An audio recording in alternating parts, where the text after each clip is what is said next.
Oggi Chiara farà un'esperienza unica in un luogo meraviglioso che in un libro sicuramente non poteva trovare. Oggi infatti ha deciso di lasciare per un giorno il mare e parte verso l'interno della Sardegna. La destinazione è Orgosolo, un piccolo paese nel cuore della Barbagia, famoso in tutta l'isola per i suoi meravigliosi murales. Sono dipinti sui muri delle case, sui portoni, sulle piazze e raccontano storie di vita, di politica, di lavoro. Chiara ha sentito parlare spesso di questo paesino e così una mattina sale su un piccolo autobus privato organizzato dalla scuola e parte insieme ad altri studenti per una gita fuori città. Il viaggio dura circa 2 ore. Il paesaggio cambia lentamente. Il mare scompare all'orizzonte e al suo posto arrivano colline, montagne e boschi. Quando il bus entra nel paese, Chiara ha subito una sensazione. Qui il tempo scorre in modo diverso, più lento. Il gruppo scende nella piazza principale. Le case sono basse, sono antiche e quasi tutte hanno i muri dipinti con i murales. I murales di Orgosolo sono famosi in tutto il mondo.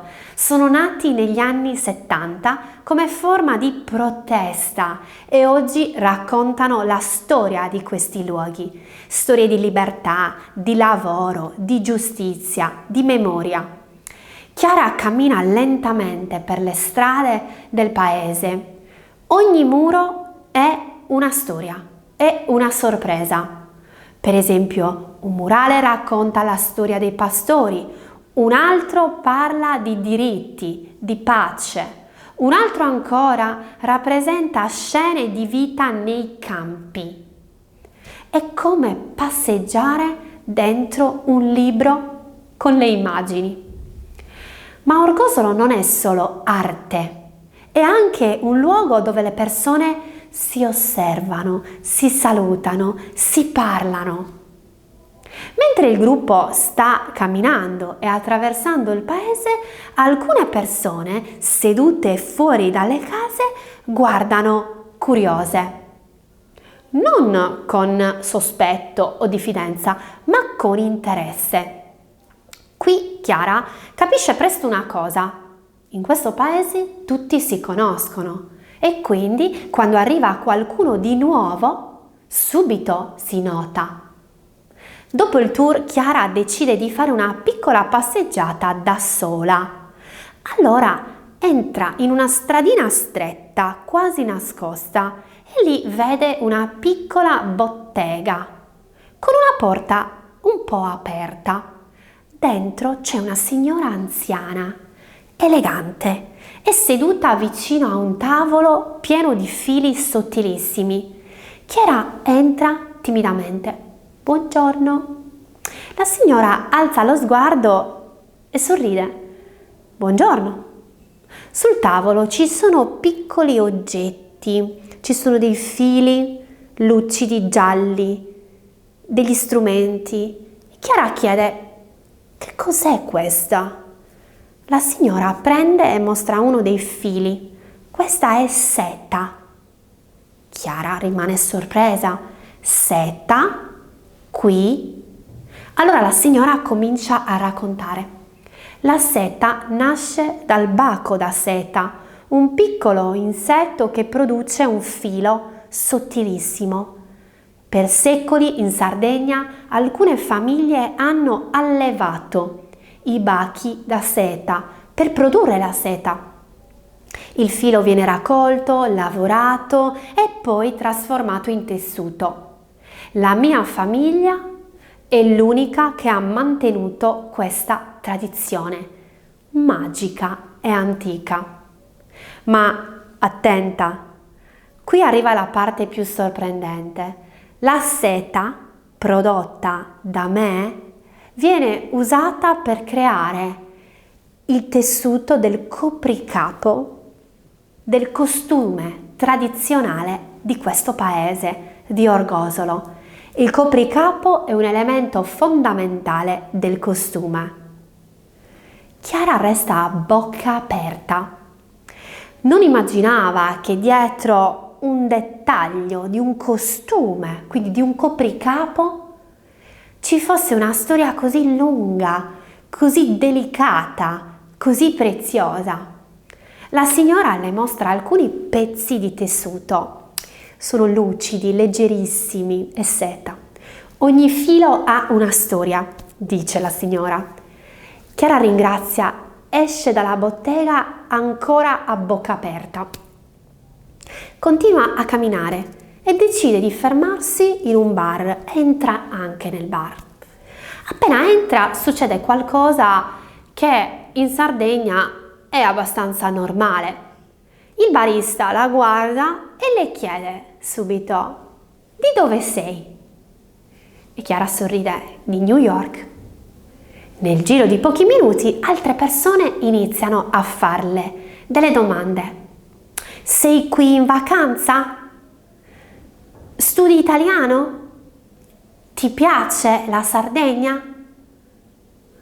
In queste domande non c'è una curiosità invadente, è una curiosità semplice di un piccolo paese dove tutti si conoscono e quando arriva qualcuno di nuovo, qualcuno da fuori, la domanda nasce spontanea: ma chi sarà questa persona?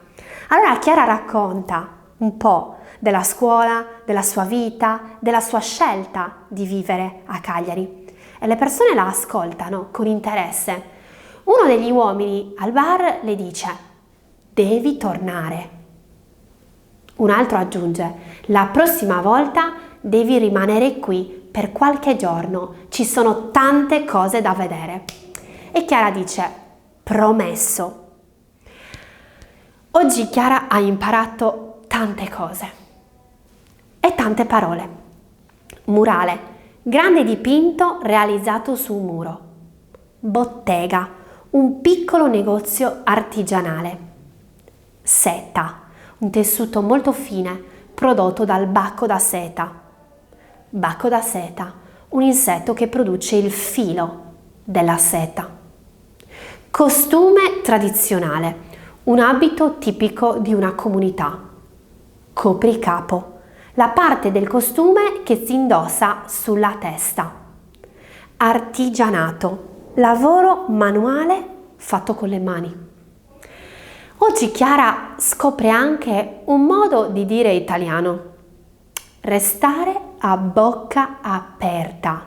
Significa essere molto sorpresi. Esattamente quello che è successo a Chiara quando ha scoperto la storia della seta e del bacco da seta. Quella sera Chiara torna a Cagliari, ma sarebbe voluta rimanere lì. Durante il viaggio guarda le montagne fuori dal finestrino ed è certa che tra poco ritornerà tra queste montagne. Ripensa ai murales, alla storia della seta, alle persone del bar e capisce una cosa importante. Nei piccoli paesini le storie non sono nei musei, sono nelle persone che incontri e sono loro il vero tesoro.